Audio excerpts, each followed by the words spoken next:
Tudo bem com vocês? Sou o professor Gerson Coutrin e vou falar rapidamente uma breve noção de crime. Meus amigos, é o seguinte, nós sabemos que o crime, ele precisa preencher 3 elementos. O conceito de crime traz consigo 3 substratos. Eu falo aqui no fato típico, antijurídico e culpável. Então veja, para eu falar que aquela conduta humana é uma conduta criminosa, essa conduta tem que ser típica, antijurídica e culpável. Vamos fazer um recorte então para o primeiro elemento do crime. O primeiro elemento do crime é o fato típico. Eu preciso falar no fato típico. O fato típico, por sua vez, ele possui alguns subelementos. Quando eu falo no fato típico, no estudo do fato típico, nós precisamos estudar a conduta humana, que pode ser uma ação ou uma omissão, o resultado dessa conduta humana, um nexo de causalidade entre a conduta e o resultado e a tipicidade.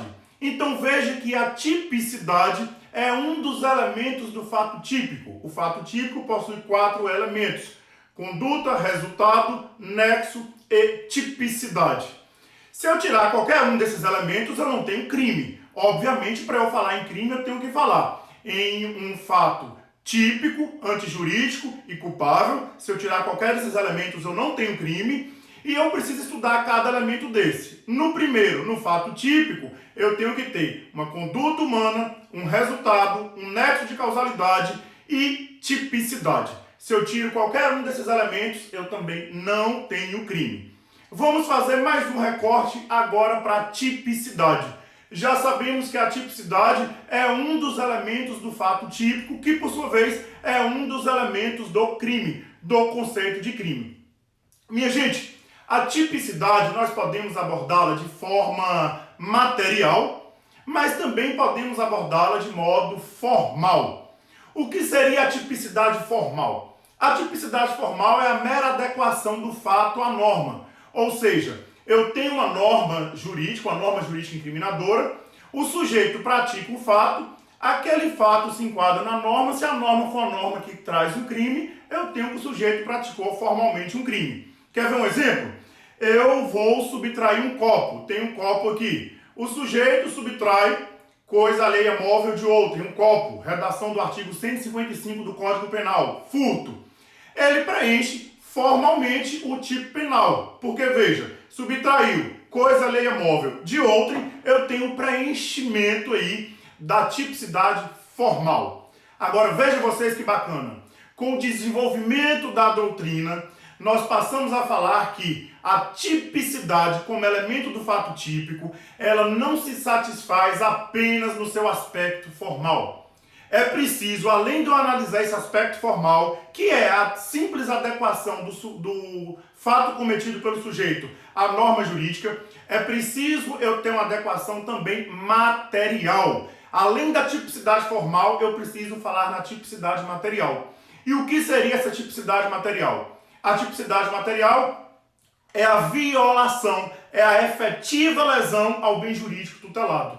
Eu preciso verificar, além da mera tipicidade formal, ou seja, eu preciso verificar se além do sujeito ter praticado uma conduta que se amolda à norma jurídica, eu preciso ver se aquela conduta do sujeito é materialmente típica.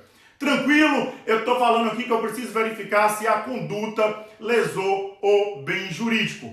Porque se a conduta não lesar o bem jurídico protegido, ainda que ela seja formalmente típica, ela vai ser materialmente atípica e aqui eu não vou ter crime. Quer que eu dê um exemplo aqui? Princípio da insignificância ou bagatela, onde o sujeito comete o fato previsto na norma, aquele fato, não obstante preencher o aspecto formal, ele não preenche o aspecto material. É aí que se encontra o princípio da insignificância. O princípio da insignificância se encontra na ausência de tipicidade material.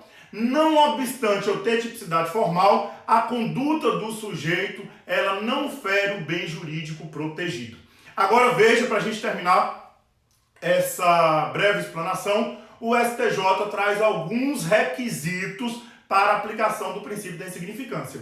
Eu tenho 4 requisitos para poder considerar o princípio da insignificância e veja, o princípio da insignificância eu tenho a tipicidade material, Se eu tenho a tipicidade material, o fato não é crime. O fato simplesmente não é crime por falta de tipicidade material. E vem cá, o primeiro requisito trazido pelo STJ é a mínima ofensividade da conduta. A conduta ela ofende minimamente o bem jurídico protegido. Além disso, o STJ fala em nenhuma periculosidade social da ação. Veja, aquele sujeito que está cometendo pequenos furtos, mas reiteradamente ele comete furtos, isoladamente eu tenho insignificância, mas no contexto eu tenho uma periculosidade social da ação dele, que é o segundo requisito do STJ.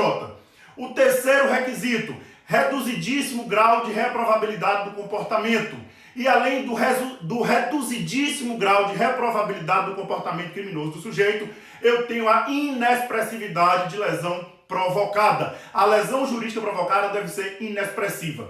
Para a gente terminar, vou dar um exemplo que aconteceu recentemente aqui na delegacia. Veja, a senhora é conduzida em flagrante, é presa em flagrante, porque furtou do supermercado uma barra de queijo e, salvo engano, 1 litro de catuaba e um desodorante.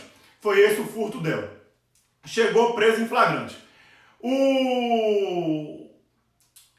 A vítima teve o patrimônio restituído, porque a Polícia Militar recuperou o patrimônio e restituiu à vítima aquele patrimônio. Aí chega na delegacia, eu verifico. Tem tipicidade formal? Tem tipicidade formal, porque a conduta daquela mulher, subtrair a coisa alheia móvel de outra, é crime. Formalmente é crime. Mas eu pergunto, tem tipicidade material?